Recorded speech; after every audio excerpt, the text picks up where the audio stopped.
Thank you very much. We are here at the current hospital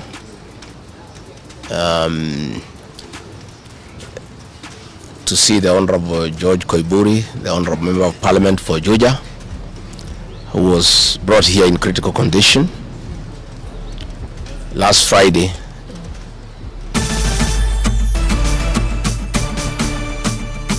Karibuni sana kwenye Black Mind Production Media, na hapa ndio tunakujulisha ni nani, ni wapi na ni muda gani. Naitwa presenter Nillan ama Dr. Benny, nikiripotia ndani ya Black Mind Production Media.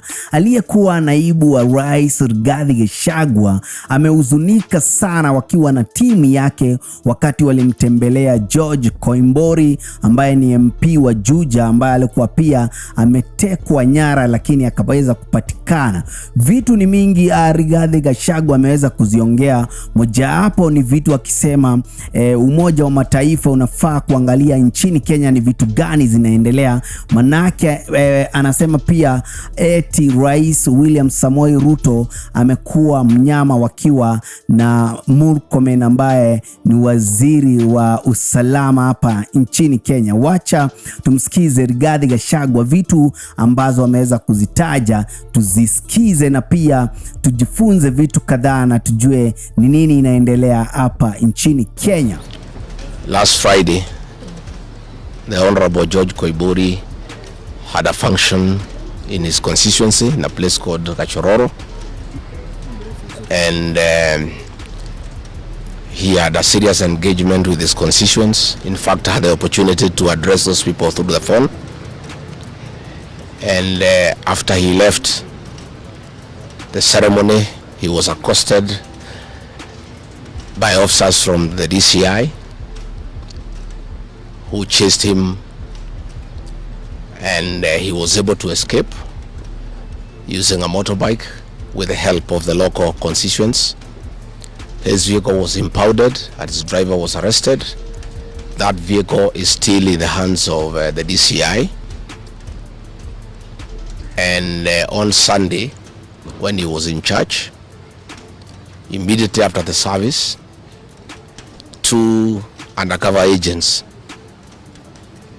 of a killer squad that has been put in place to deal with elected leaders who are not supportive of William Ruto abducted him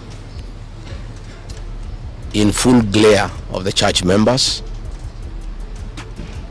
and in the process almost harmed his wife.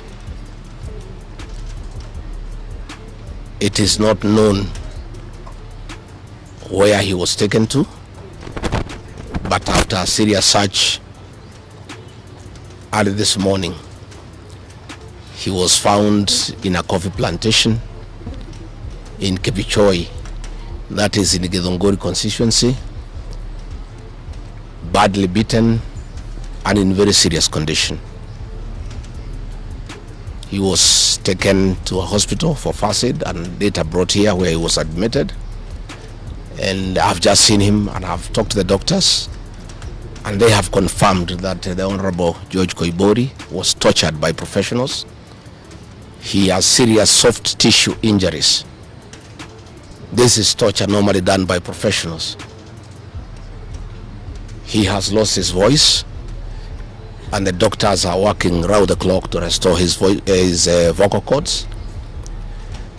And the Honorable Koimburi has been able to communicate through writing because he is not able to speak. That some chemical was administered through inhalation, and the doctors have told us that preliminary investigations confirm that that chemical has interfered with his vocal cords. The doctors have assured us they are doing everything within their power to make sure that he is out of danger. They have taken blood and urine samples to private laboratories, different ones, so that they can establish what could have happened in matters poisoning. You remember last weekend I said that a special squad had been set aside and now we have confirmation that President William Ruto CS for Interior Kipchumba Murkomen and the Deputy Inspector General, Mr. Eliud Langat, all from the Kalenjin community, have put up a squad to deal with leaders who are opposed to this regime. The Honorable Kipchumba Murkomen has sent a message to us through common friends that his appointment to the Ministry of Interior is to make sure that William Ruto is re-elected as president and to deal with anybody who can stop that objective. George Koimburi aliweza kufanyiwa abduction siku ya Sunday na akatoweka, but siku ya leo ameweza kupatikana asubuhi kwenye coffee plantation akiwa ameweza kufanyiwa mateso, kulingana na pia vyenye Rigathi ameweza kutuelezea pale. So hapa nchini kumekuwa na ongezeko la abduction na watu wanazidi kuumizwa sana sana, na Rigathi Gachagua ameweza kusema hii ni plan ya Rais wetu William Samoei Ruto wa kumaliza watu ambao wanampinga ama ambao hawataki kukua kwenye side yake, huku akisema Rais William Samoei Ruto ameshakataliwa na watu, sio stories za wabunge eti ni wao wanasababisha mambo ya kwende kombo. Officers from the National Police Service has confirmed to us that a special squad of 20 police officers from the Nandi sub-ethnic community are the ones behind the abduction of George Koimburi, and they are the ones that were deployed in Kakamega to target the Honorable John Methu and Karungo Athangwa. Specifically, there were about 300 police officers who were deployed in Kakamega, but 20 police officers from the Nandi sub-ethnic community under the direct command of the Deputy Inspector General, Eliud Langat, and reporting to Kipchumba Murkomen and William Ruto, had been assigned to harm the Senator for Nyandarua and the Senator for Kiambu because of their vocal stand against this regime. Let me say that I want to appeal to the international community to rescue this country. William Ruto has become a very vengeful dictator, and his activities are similar to the one by Dr. Dada and Mobutu Sese Seko. And the level of impunity in this country, if the international community does not come through for the people of Kenya, we are going to have not just killings, but maiming of elected leaders. What has happened to the Honorable Koimburi is a very deliberate attempt by William Ruto, Kipchumba Murkomen, and Langat to scare leaders who speak out. It is meant to scare them. It is meant to sell them fear so that they can stop agitating for the liberation of this great republic. And I want to say that William Ruto must know it is these leaders, it is not these leaders who are against his rule. It is the people of Kenya. These leaders are simply articulating what the people of Kenya are saying.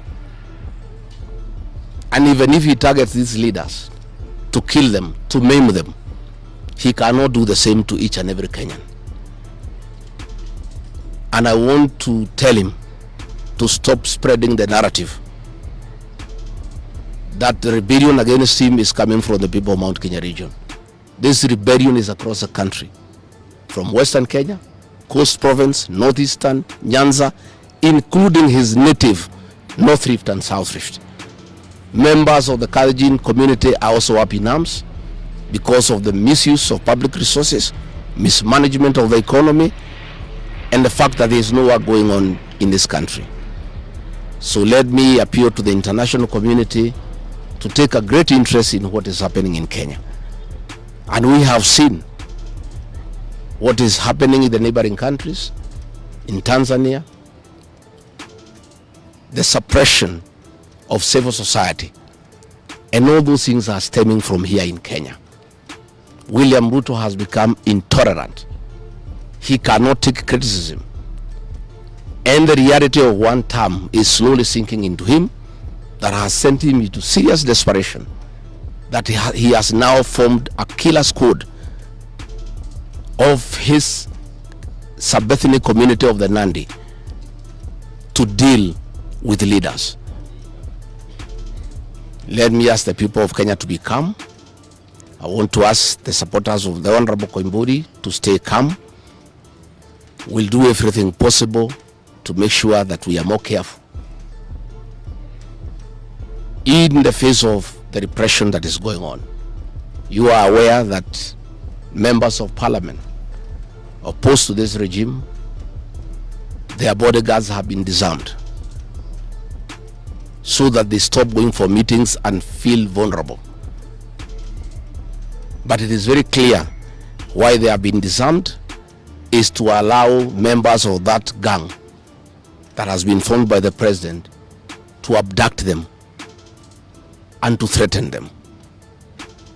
And if anything happens to these members of parliament, to any leader in this country opposed to William Ruto, the president will be held to account. And let me tell William Ruto, people of Kenya cannot elect you by force. They elected you on their own free will. You are a popular leader 3 years ago, and you messed yourself up through bad governance, one-man rule, theft of public resources, wanton corruption, and tribalism. You cannot blame any of us here for the situation you find yourself in. The one-term movement is unstoppable, and there is nothing the president can do. He can kill these leaders, he can abduct them, he can torture them, but he cannot do that to all the people of Kenya. So I want to urge members of parliament and senators and others not to give up. Nobody can die from morning to evening. You can only die once. And the tree of liberation will be watered by blood. The Honorable George Koimburi is a hero of the Kenyan people. What he has undergone, the torture, the pain he is in, the anguish to his family members is not in vain. This liberation will take place, it will happen. And let me conclude by asking the Kenyan people not to be intimidated. Kenya is a constitutional democracy. They are entitled to cast their vote the way they want. And William Ruto cannot force the people of Kenya to elect him. And there is nothing he can do about it. Thank you very much. Mfans wa Black Mind Production, tunawashukuru sana kwa kuwa mmekuwa mkitushikilia na mkitusupport sana kwenye Black Mind Production Media. Na pia tunataka mtype kwenye comment section, mtuambie ni kina nani yao ambao walikuwa wamemteka George Koimburi, ni kina nani yao waliweza kuhusika kwa hii saga ya George Koimburi. Mtype hapo kwenye comment section, mtuambie maoni yenu, mtuambie vitu ambazo Gachagua ameweza kuziongea hapo kwenye mtandao, kama ni vitu za kikweli ama sio vitu za kikweli. Naitwa presenter Nillan ama Dr. Benny, nikiripotia ndani ya Black Mind Production Media. Black Mind Production Media, great in greatness.